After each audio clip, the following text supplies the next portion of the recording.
everyone, welcome back to a new video. Today I'm going to be doing a story time about the time I got scammed, which was about a couple of weeks ago actually, maybe a month ago or so. I also just want to mention in this video before I get started about the lighting. I know it's probably, well at the moment it's probably pretty good, but the sun is behind some clouds, so the sun might go away, the lighting might change, or the sun might come out and it might get super bright, but apart from that, let's get into the video.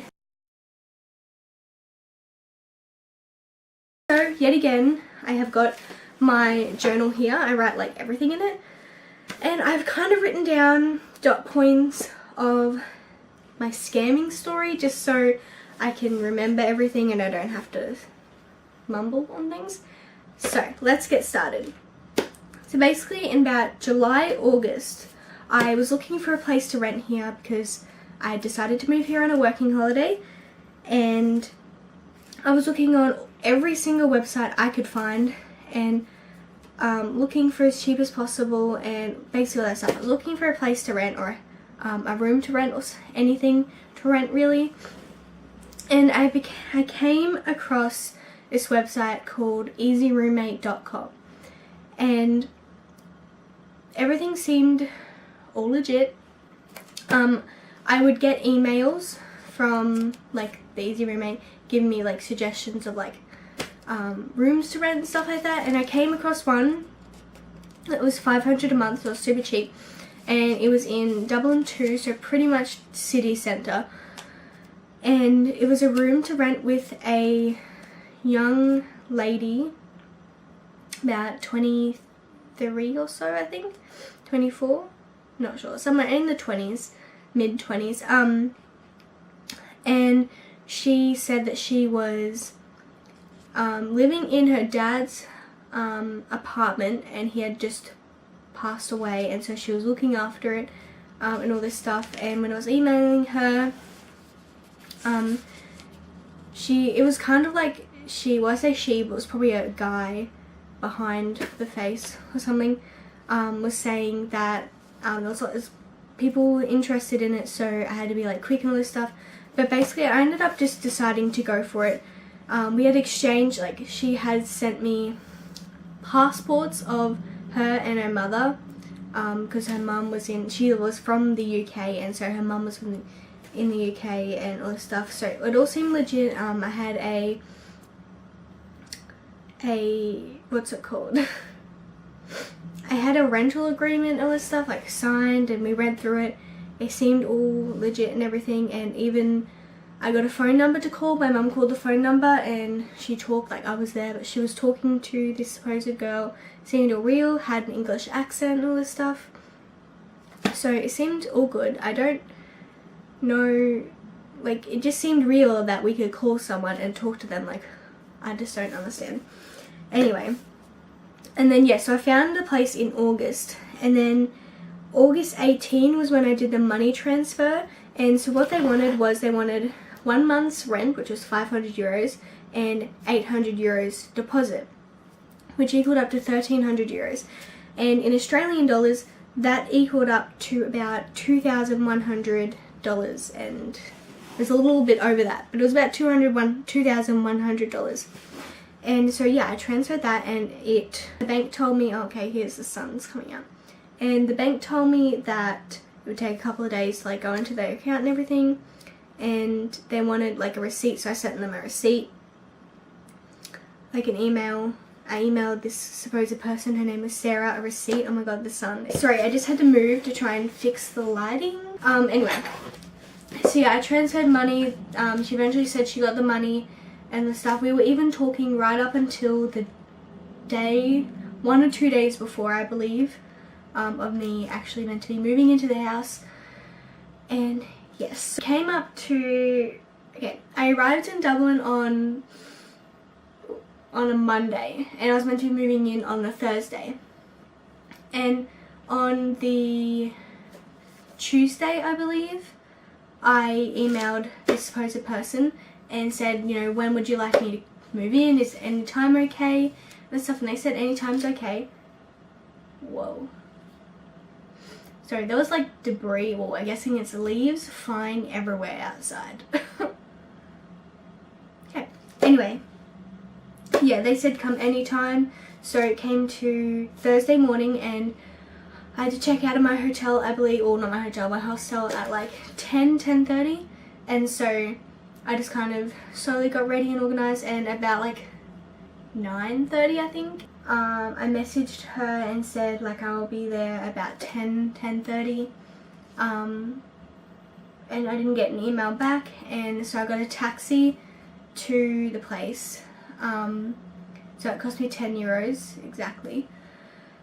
And I arrived at the front, and obviously there wasn't like, she wasn't answering me or anything, and so I didn't know if I can get into the place. Like I didn't know if you walk in the door, if you had to have a code or something, because it looked like there was a code thing on there. So I was like messaging my mum during this time, and they told me to, my mum and my stepdad told me to go, there was crossroads, there was a cafe. So I went across the road to the cafe, and I just sat down there. It was freezing cold, like it was super cold, and I had I think it was a super thin jumper pretty much on. So yeah, I didn't have much.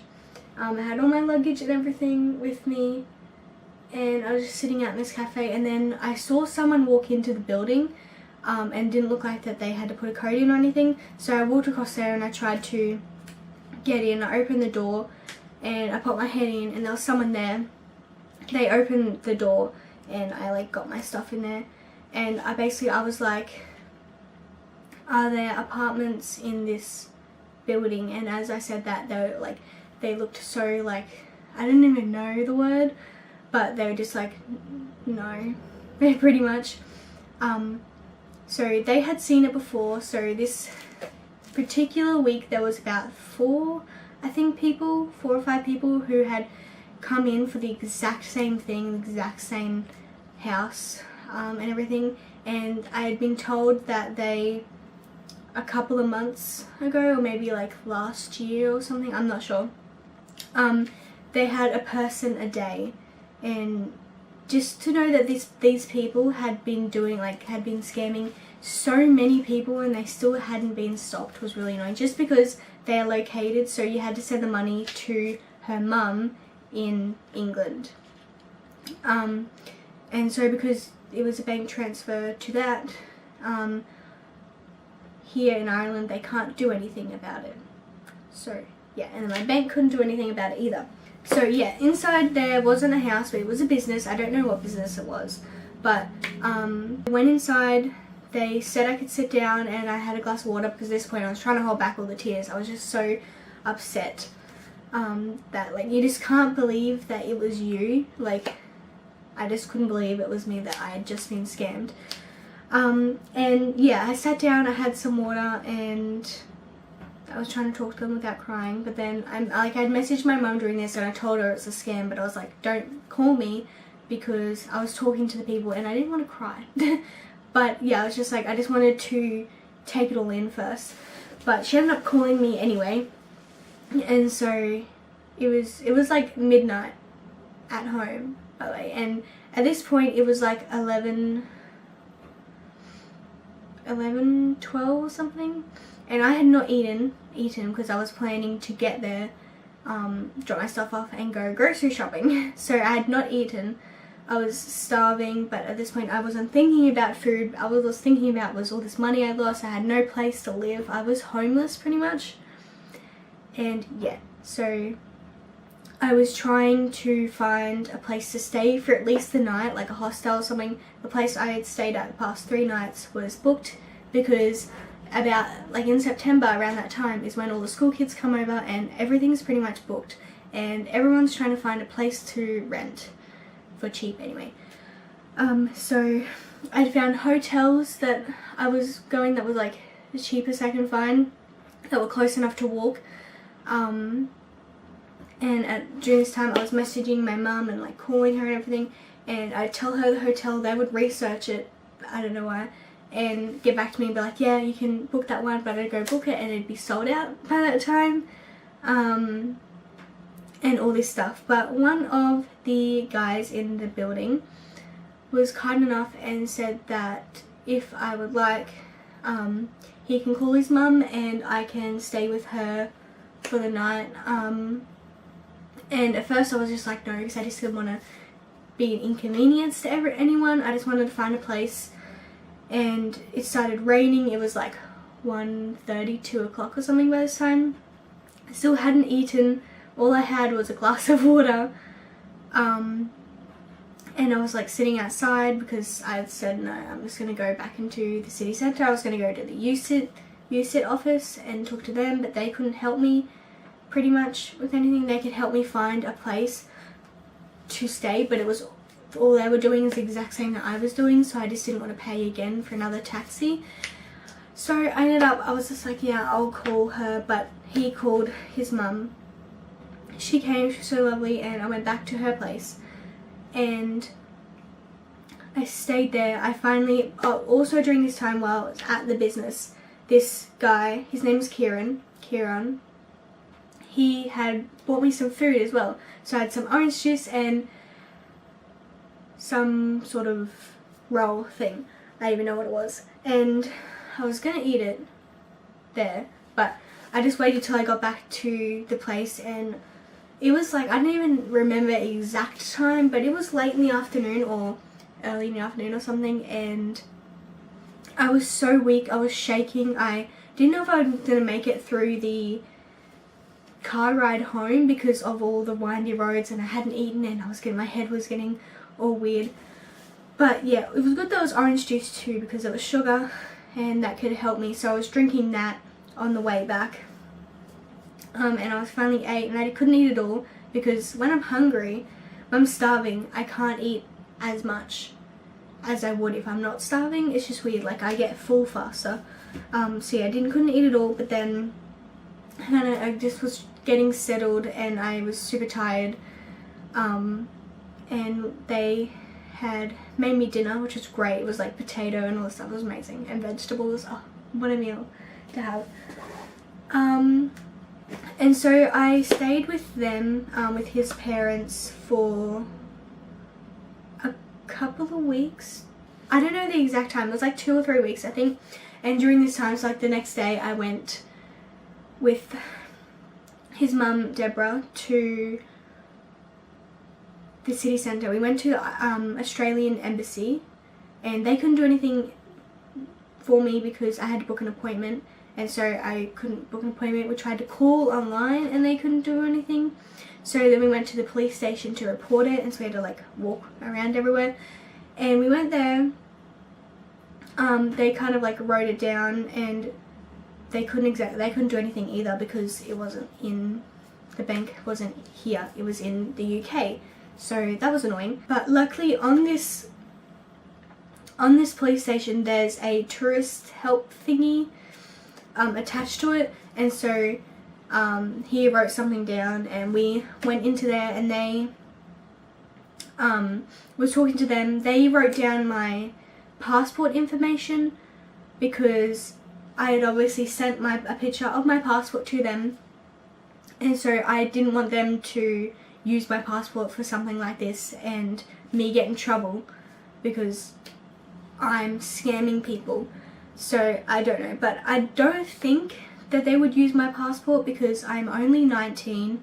So why would a 19-year-old be renting out a house? If that makes sense. Like, why would I own? I mean, I could own a house, yes, but here, to own a house here, you have to have proof of like saving up. So pretty much you have to be saving your whole life as soon as you get a job, and you have to have proof that you've saved money, not just saved and spent.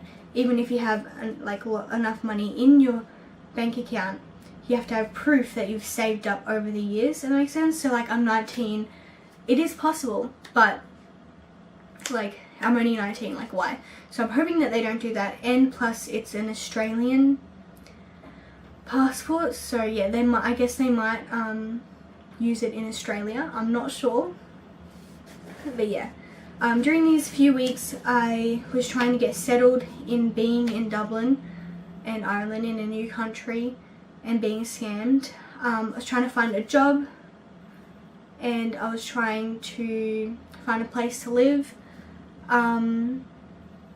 Also at this tourist place, one of the guys actually had contacts for the Berkey registration office, I believe. And because I had been having trouble to get a GNIB card, so luckily I mentioned that, and we mentioned that because he was able to call someone and get me an emergency appointment. And this was on the Friday, obviously we're doing that, and he got me an appointment for the Monday, which was amazing, absolutely amazing. So I'd been trying for weeks to get an appointment, and basically the only good thing that came out of getting scammed was that I got my GNIB card super quick, and I also met some lovely people. But apart from that, I lost a lot of money. I was homeless and scared, and it was all, I don't even know how to explain it. But yeah, so a few weeks went on. I finally found this place. Well, I didn't find it. It is next door pretty much, or like behind where I was living before this. And luckily this person had a room that they're willing to rent me, and they're pretty much never here, so it's pretty much like a place for myself. And yeah, it's good. There's a bus stop right at the front. Yeah, I mean, it's pretty far away from work, but I don't want to just relocate just for work. I'm pretty sure that's all I have for the scamming story, I believe. If you have any questions, like, just comment them down below, and I'm happy to answer anything. I'm pretty sure I've answered everything. Well, I've said everything about the scamming story. Yeah, I might have said it really quick. Anyway, I hope you enjoyed this story time of me getting scammed. If you did like it, please give it a thumbs up. And don't forget to subscribe down below and click the bell notification right next to it to be notified whenever I upload a new video. And I'll see you in my next video. Goodbye.